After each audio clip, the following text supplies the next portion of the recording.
What's up guys, CJ here and welcome to our first ever Star Trek Discovery video. With the release of the series now just about a month and a half away, and as this is our first video on the new show, I figured I'd start out with kind of a thing that we like to do when introducing new series like this. So without further ado, here's everything we know so far about Star Trek Discovery. First and maybe foremost, this show is not connected to the new Trek reboots. This might come as a surprise, especially given the fact that a new movie only just debuted last summer and to relatively positive reviews at that, if a kind of lackluster box office return. But no, this series is actually set in what's called the Prime timeline, or the universe of basically everything up until that 2008 Star Trek reboot, which of course created an alternate timeline thanks to the Romulan Nero going back in time. So in this return to the old familiar timeline, where does Discovery fit? Well, the new show is set in 2245, roughly 10 years before the events of the original series, which kicked off in 2255. In this time period, the series is set smack dab in the middle of the Federation's Cold War with the Klingon Empire, which threatens to heat up pretty quickly if the trailers are any indication. Also, this show won't feature the Enterprise or some other variant of it, which coincidentally was actually commissioned in 2245 under its original captain, Robert April. Instead, this show follows the voyages of the USS Discovery NCC 1031. Another surprise, the show won't center around the ship's commanding officer, Captain Gabriel Lorca, played by Jason Isaacs. That's right, in another first, Discovery's main character is the ship's first officer, Michael Burnham, played by The Walking Dead's Sasha herself, Sonequa Martin Green.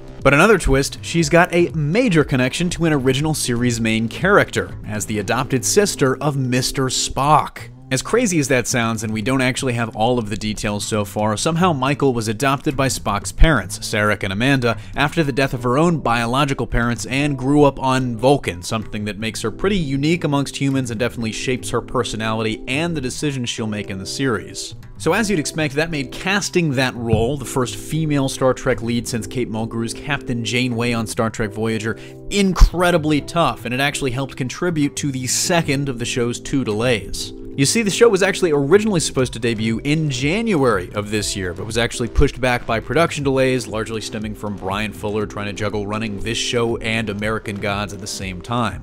Of course, Fuller eventually left Discovery, largely due to a strained relationship with CBS, but even still, the show was kinda sorta on track to debut in May of 2017. And right around that time, sometime in the early part of this year, was when they found Martin Green, who actually didn't want to commit to the show until her character was finally killed off on The Walking Dead, which happened in the Season 6 finale in April. This caused the show to be pushed back to September, and here we are. In addition to the captain and the first mate, the show will feature a number of supporting characters, like all Star Trek shows before it, from Michelle Yeoh as Philippa Georgiou, captain of the Shinjo, and Hellboy's own Abe Sapien Doug Jones as Lieutenant Saru, an all-new alien known as a Kelpian.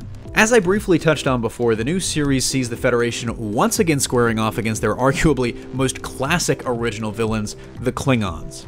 But if you're expecting guys running around looking like Worf, you might be disappointed, because the Klingons have undergone a pretty heavily publicized overhaul and now look even more alien than before. From what we've seen in the trailers, it looks like we'll get an inside look at Klingon civilization, and hopefully we'll be seeing a little more from their point of view in this series as well. Last but not least, following in the footsteps of the many Star Trek series before it, the show isn't going to shy away from hot-button social issues. Instead, much like the original series, it's going to tackle contemporary social commentary head-on, which really should be a ton of fun, because the internet's a thing now, and it wasn't back when the original series was airing 50 years ago. That, though, of course, generally speaking, is all we know so far about Star Trek Discovery, and we hope to do more videos on it in the near future and throughout the new season, which of course debuts September 24th. So let us know in the comment section down below what you thought of this video, what you're looking forward to the most about the show, or if you're looking forward to the show at all. I know there are a lot of longtime fans out there that have a ton of concerns,